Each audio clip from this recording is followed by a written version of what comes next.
তো শিহাব একটা কার্টুন এঁকেছে মির্জা ফখরুল আওয়ামী দুর্বৃত্তদের ছেড়ে দিতেছে জেল থেকে, এডিটর সাহেব দেখান পাশে, একটু দেখে দেন, ও সবাই দেখুক, সবাই ফলো করবে, ওগুলো ভালো ভালো কার্টুন আঁকে।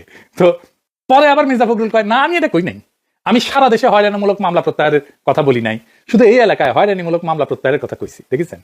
আচ্ছা বলেন তো, হয়রানিমূলক মামলা কেন আমরা দিব? এই মামলা তো প্রত্যাহারই করা উচিত, সারা দেশে করা উচিত, শুধু উনার এলাকায় না, কারণ এই মামলা তো টিকবে না। আর আমরা মিথ্যা মামলা কেন দেবো? উনি কেন শুধু নিজের এলাকায় হয়রানিমূলক মামলা প্রত্যাহার করবেন, অন্য জায়গায় করবেন না? উনি কি ঠাকুরগাঁও জেলার প্রেসিডেন্ট বিএনপি? আর হয়রানিমূলক মামলা কে দিছে? বিএনপি তো দিছে বেশিরভাগ জায়গায়। মামলা দিয়ে এই যে মামলা দিবে টাকা নিছে, মামলা দিয়ে সেটা প্রত্যাহার করে আবার টাকা নিছে, খালি টাকাই টাকা। বিএনপি নিজেই নিজের দলের লোকরা এই কারণে বহিষ্কার করেছে। তো বহিষ্কার টহিষ্কার এই সমস্ত আইওয়াস, বুঝেছ? যাদের বহিষ্কার করে তাদের আবার দলে ফিরায় না, মহাসমরাহে দেখেছেন? আর কত কম মির্জা ফখরুল এত সিনিয়র নেতা, প্রত্যেকদিন ধরা যায় ওনারে, তা ধরি না, মায়া কইরা আর কি। এত সিনিয়র নেতা, তাও রাজনীতির একটা বক্তব্য কিভাবে দিতে হয়, গুছায় বলতে হয় সেটাই বলতে পারে না, গুছায় কথা বলতে পারে না, রাষ্ট্র ক্ষমতার যাবি কি শখ, কুজা রাষ্ট্রই শেষ হওয়ার শখ হয়, মির্জা ফখরুলের শখ হয়েছে সে রাষ্ট্র ক্ষমতার যাবি, মন্ত্রী টন্ত্রী হবি আর কি, বুঝেছেন? দেখেন কইছে জনগণ সনদ গণভোট বুঝে না, দেখেন দেখেন সেই কইছে। তো যদি নাই হয় তাহলে গণভোটের নির্বাচন একই দিনে চায়, জনগণ তো গণভোট বুঝেই না, তাই না? আগে তো বুঝাবি জনগণকে, জনগণ যদি নাই বুঝে গণভোট সনদ, তাহলে গণভোট চাইবি কেন বিএনপি? কন্ত কথার কোনো মানে আছে? কথা কয় কোনো মানে নাই, তারপরে দমে দমে মিশা কথা কয়। আগে কলকাতার মিডিয়াতে এই সময় একটা সাক্ষাৎকার দিছিল, কইছিল মুক্তিযুদ্ধে অর্জিত সংবিধান রক্ষায় আজও আমরা স্বাধীনতা বিরোধীদের সঙ্গে লড়াই করছি, বামের আমাদের সঙ্গে আছে, বুঝেছ? আবার দেখেন কইছে তবে বিএনপির পক্ষে আমি আশ্বাস দিচ্ছি জামাতকে আর সুবিধা নিতে দেব না, আমরা চাই ভারত সবার সঙ্গে যোগাযোগ রাখুক, বুঝেছ? আমরা কলকাতা যাব, কলেজ স্ট্রিট থেকে কত বই কিনেছি, আবার সেই সুযোগ পাবো, সিনেমা থিয়েটার দেখবো, মানুষে অবাধে যোগাযোগ হবে, ভিসা প্রক্রিয়া সাবলীল হবে, ভারতীয়রাও বাংলাদেশে স্বাগত, ভুল বোঝাবুঝির অপসারণ ঘটুক। আহারে আহারে কি স্বপ্ন দেখে মন খালি শুধু। তো পরে বিএনপি কয় এই সাক্ষাৎকার ভুল ভাবে ঠাপ খায়, তারপরে আরো বেশি ঠাপ খাইছে, তখন মির্জা ফখরুল নিজে কয় এটা আমি দেই না সাক্ষাৎকার, এটা এআই দিয়ে তৈরি করা হয়েছে। তারপরে অনামিত্র মজুমদার যে সাক্ষাৎকার নিচ্ছে তার ছবি সহ নিউজ ছাপে দিচ্ছে, দেখেছেন? হ্যাঁ, কেমন মিশা কথা কয়, কেমন মিশা কথা কয়, মানে এটা মানুষের মিশা কথা পর একটা লেভেল আছে। তো বুড়া বয়সে মানুষ মিশা কথা কম কয়, যত বয়সে বাড়িচ্ছে এ বেটা মিশা কথা তত বেশি করছে। জামাই কোটের বুদ্ধিজীবী অনারের কথা বলে, অনার কোটের কথা বলে, এই হইতেছে বাটপারদের অনার, বাটপারি করবে তারপরে আবার অনারের কথা কইবে, মানে এই বাটপারির সীমা নাই। ইন্ডিয়ার গোয়া সাইড ধরা পড়লে বলবে কই না তো, আমি তো বলিনি। এই বাটপারির সীমাহীন, এটা ব্যক্তিগত স্খলন হইলে বুঝতাম, এটা জাতির সাথে প্রতারণা, মিশা কথা কওয়া। আর কি কব, এদের কোনো শিক্ষা হবে না, কোয়ার কোনো শিক্ষা হবে না, এবার ক্ষমতা যাবে চায়, এটা হইতেছে বড় কথা, বাংলাদেশের রাষ্ট্র ক্ষমতা যেতে চায়। মানে মনে করিস যেহেতু হাসিনা গেছে আমরা কেন না, হাসিনাও তিনকে করেই গেছে, কথা কয়ে মিসাতে কথা কয়ে এখনো কয়। শুধু কি তাই, দেখেন নাটোর 4 আসনে বিএনপি মনোনয়ন দিছে আব্দুল আজিজ, সে কি কইতেছে, সে নিরাপদে রাখবে আওয়ামী লীগের, শুনেন। আওয়ামী লীগের ভাইরা বিনয় সহিত বলি দয়া করে মায়া করে আপনাদের নিরাপদে রেখেছি, আমরা যদি ক্ষমতায় যেতে পারি, আমি যদি এমপি নির্বাচিত হতে পারি, আমার বিএনপি নেতা কর্মীরা যেভাবে নিরাপত্তার চাদরে থাকবে, আওয়ামী লীগের প্রত্যেকটা নেতা কর্মী সমর্থককে আমরা নিরাপত্তার চাদরে রেখে রাখতে চাই। আপনারা আমাদের অসম্মান করবেন, আপনারা আমাদের সম্মান দিবেন, আপনাদের নিরাপত্তার দায়িত্ব আমার কাঁধে আমি তুলে নিব, আপনাদের কাছে ওয়াদা দিয়ে নিব। দেখেছেন, শুনেছেন? হ্যাঁ, আবার দেখেন আওয়ামী লীগের কইতেছে আমাদের সহযোগিতা করেন, আমরা আপনাদের হেফাজত করব। বিএনপি আগামীতে সরকার গঠন করবে, আমি চাই এই অত্র এলাকার জাতীয় সংসদে যেন আমাদের বিএনপি প্রার্থী সংসদে যেতে পারে। আওয়ামী লীগ ভাইদের উদ্দেশ্যে বলতে চাই, আপনারা আমাদেরকে সহযোগিতা করেন, আমরা আমাদের হেফাজত কোনো অবিচার অত্যাচার না হয়। ভাই আমার রংপুর 4 আসনের এমদাদুল হক ভরসা, দেখেছেন? ভরসা দিতেছে।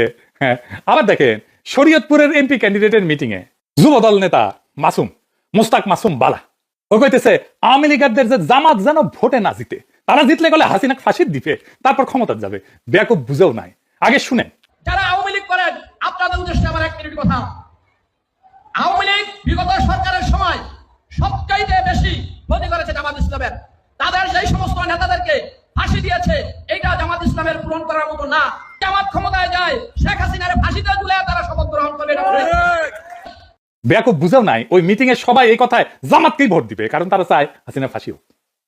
বগুড়ার এমপি প্রার্থী কাজী রফিকুল ইসলাম কইছিল ধানের শীষ মানে নৌকার বিষয়, সেটা আবার বিএনপির মিডিয়া সেটা মিসা এডিটেড।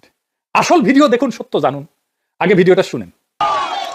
ধানের শীষ মানে নৌকার বিজয়, শীষ মানে বিএনপির বিজয়, ধানের শীষ মানে খালেদা জিয়ার বিজয়, আরে ধানের শীষ মানে তারেক রহমানের বিজয়, আরে শেষ মানে সোনাতলার বিজয়, আরে শীষ মানে সোনাতলার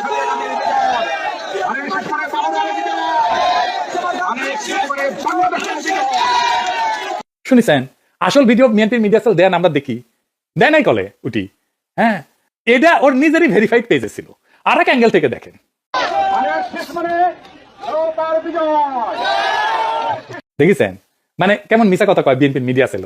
হ্যাঁ, মানে এদের মিছা কথা চলতে ফিরতে না, ক্ষমতা যাওয়ার আগে মিছা কথা কয়। আগে ক্ষমতা যায় মিছা কথা কইতো, এরা ক্ষমতা যাওয়ার আগে মিছা কথা কয়। আবার দেখেন আওয়ামী লীগ নেতাদের ছাড়া আনতে যায়, বুঝবোধন নেতা কয় পুলিশকে শতপ্রণোদিত হয়ে রেজেকের মালিকের কর্তৃত্ব গ্রহণ করছে, কইছে যে রেজেক চলে গেছে নাকি, কতদিন এই কর্তৃত্ব জোরপূর্বক বহন করতে পারবে আপাতত তার কোনো নিশ্চয়তা অবশ্য নাই। আবার দেখেন প্রকাশ্যে সরাসরি আওয়ামী লীগের পাশে থাকার ঘোষণা দিছে বিএনপির কেন্দ্রীয় নেতা এবং চাঁদপুর 5 আসনের প্রার্থী মমিনুল হক। বাংলাদেশ আওয়ামী লীগ অনেক জনপ্রিয় রাজনৈতিক দল, তাদের 5-10টা খারাপ কর্মীর জন্য আজকে হাজীপুর শহরে আড়াই লক্ষ বাংলাদেশ আওয়ামী লীগের নেতা কর্মী তারা আজকে নিরাপত্তাহীনতা ভুগতেছে। সেই সমস্ত ভাইদেরকে আমরা অনুরোধ করবো, যারা কোনো অন্যায় এবং অত্যাচারের সাথে জড়িত না, আমরা পরিচ্ছন্নভাবে আপনাদের পাশে আছি। দেখেছেন মামলা প্রত্যাহারের আবার অঙ্গীকার করেছে। তো বিএনপি তো আকাশে তুলিচ্ছিল, আকাশে তুলিচ্ছিল, এখন মাটিতে নেমে আসছে আস্তে আস্তে আস্তে আস্তে। এইবার আসেন ইলেকশনের হিসাবটা মিলে দিই, কে জিতবি। তো জামাইগড়ের বুদ্ধিজীবী কইতেছে যে বিএনপি যদি জামাত এনসিপির সিট ছেড়ে দিত তাহলে গণতান্ত্রিক উত্তরণ কইছে ডেমোক্রেটিক ট্রানজিশন চালায়া হয়ে যেত আর কি। কি আর কমু, হ্যাঁ বাঙ্গু এলিটেরা সবকিছুকে নিজের জমিদারি বলে মনে করে। মানে জমিদারির দুঃস্বপ্ন, জমিদারির প্যারাডাইম মাথার থেকে যায় না, সবকিছুই জমিদারি। বিএনপির ভোট আছে নাকি? হ্যাঁ, বিএনপির ভোট শূন্য। বিএনপি জিততো, ভোট পাইতো, কিন্তু এই ভোটটা হইতেছে anti Awami League, anti India vote. এই ভোটে জিততো। আওয়ামী লীগের সাথে লড়াই আমরা বিএনপির নেতা মানিছিলাম, কিন্তু আমরা তো বিএনপি করি না। এখন বিএনপি আগে বিএনপির বিপদে বুক আগাই দিছি, ডিফেন্ড করছি, তার লড়াইকে নিজের লড়াই মনে করছি। যদিও লড়াই কতটুকু করছে সেটার কথা নাই কই। আমারে তারেক রহমান কইছিল আপনার রাজনীতি আপনি করেন। হ্যাঁ করতেছি তো, হ্যাঁ তো আমার রাজনীতি দেখতেছেন তো, আপনাদের রাজনীতি পিছু উঠতেছে, কই যায় এটাও দেখবেন। যখন বিএনপির নেতা মানছিলাম নেতৃত্ব দিতে ব্যর্থ হয়েছে বিএনপি, 1971 শেখ মুজিবের মতো। এখন বিএনপি আওয়ামী লীগ আর ইন্ডিয়ার কোলে চইরা বসছে, তো বিএনপি রে তার আগের ভোটাররা ভোট দিবে না তো। ডাকসু নির্বাচনের মতো জগন্নাথ হলেই জিতবেন, হ্যাঁ তাও ফর দ্য টাইম বিং, অল্প সময়ের জন্য। পার আওয়ামী লীগ আর হিন্দুদের ভোট এখন পাইবেন, আর আবার আওয়ামী লীগ ফিরে আসলে আর পাইবেন না ওই ভোট, তখন শূন্য লবডাঙ্কা। ওই গয়েশ্বর রায়ও নিজের ভোটটা দানের শীষে দেয় কিনা আমার সন্দেহ আছে। বেশি কয়া ফেললাম, গয়েশ্বর রায়ের ভোট দিয়ে হ্যাঁ দেখেন, কইলাম তো দেখেন। যাই হোক, একটা গল্প শুনে আমার মেডিকেল কলেজে মজা পাবেন, এটার সাথে যোগসূত্র আছে। আমরা যখন ছাত্র তখন আমাদের একবার সিনিয়র অসীম কুমার ঘোষ, আপনারা চিনবেন, রাজশাহীর লোকজন চিনবেন, ক্যান্সার স্পেশালিস্ট, বিএনপি করতো, মার্কেটারি অ্যাক্টিভিস্ট, বিএনপি ভোট করতেছে, মারপিট করতেছে বিএনপি হইয়া। হ্যাঁ তো শুনলাম সে আওয়ামী লীগ হয়ে গেছে, আওয়ামী লীগ করে, হ্যাঁ হিন্দু কোঠাত, হ্যাঁ বুঝাও আওয়ামী লীগের মার্কেটারি মেম্বার হয়েছে। তো ওই যখন দুঃসময় তখন হিন্দু সম্প্রদায় বিএনপির পিছিয়ে যায়, বিএনপি হয়ে যায়। আর তারপরে ধরেন সিপিবির মতো আর কি, সিপিবি জিয়া আমলে তো জিয়া রহমানের সাথে খাল কাটতো, জানেন তো, খাল কাটলে সিপিবিও যাইতো, জিয়া যাইতো, বিএনপি যাইতো আর সিপিবি যাইতো। তারপরে গেছে যায় নাই, যখন আওয়ামী লীগ ফিরে আসছে তখন গেছে যায় নাই। কয়েকদিন আগে একটা মজার ঘটনা ঘটেছে, গত এপিসোড করেছি না, ওই ডাক্তার জায়েদকে নিয়ে কইছি না, মাদকাধিকার কর্মী, তো বিএনপির জায়েদ ভাই মানে চেয়ারপারসনের উপদেষ্টা, তা আমাদের বড় ভাই আমার ফোন দিয়া কয় পিনাকি তুমি নাকি জাহেদের কথা কইছো, পাবলিকে তো আমারে মনে করতেছে। আমি বললাম জায়েদ ভাই আপনার কথা কেন মনে করবে, আমি তো শুধু নাম বলি নাই, ছবিও দেখাইছি, তার নিউজও দেখাইছি, আর তারা তো চেনে ডাক্তার জাহেদকে, আর এই থাম্বনেলে তার ছবি দিছি, আপনারা কেন মনে করবে। তো জাহিদ ভাই কইতেছে পাবলিক, আমি কই কোন পাবলিক কইলো রে ভাই।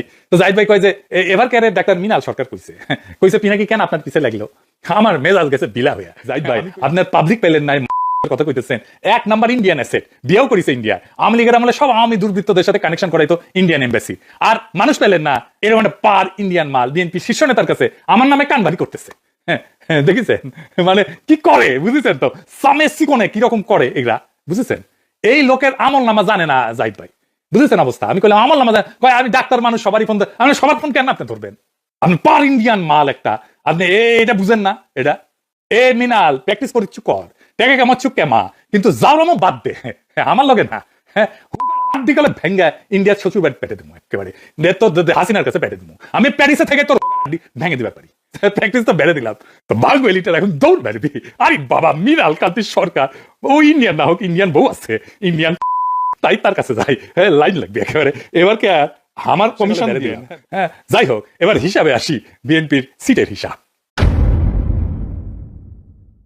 বিএনপি 237টা সিটের নমিনেশন দিছে, বাকিগুলো তার জোট সঙ্গীদের দিবি বিলাবি আর কি। তো জোট সঙ্গী সবাই হারবি, সবাই দল বেঁধে হারবি, একটাও জিতবি না, লিখে রাখেন। এমনকি আমদালি পার্থ জিতবি না, লিখে রাখেন। কেন জিতবি না, নির্বাচন কমিশন কইছে এবার নিজের দলীয় প্রতীকে নির্বাচন করা লাগবে। তো আন্দালিব পার্থ জিন্দিগিতে তার নিজের মার্কা নির্বাচন করেছে, করে নাই। তার মার্কা কি জানেন? গরুর গাড়ি মার্কা। কে চিনে তার মার্কা? এই মার্কা দাঁড়াইলে কে ভোট দিবে?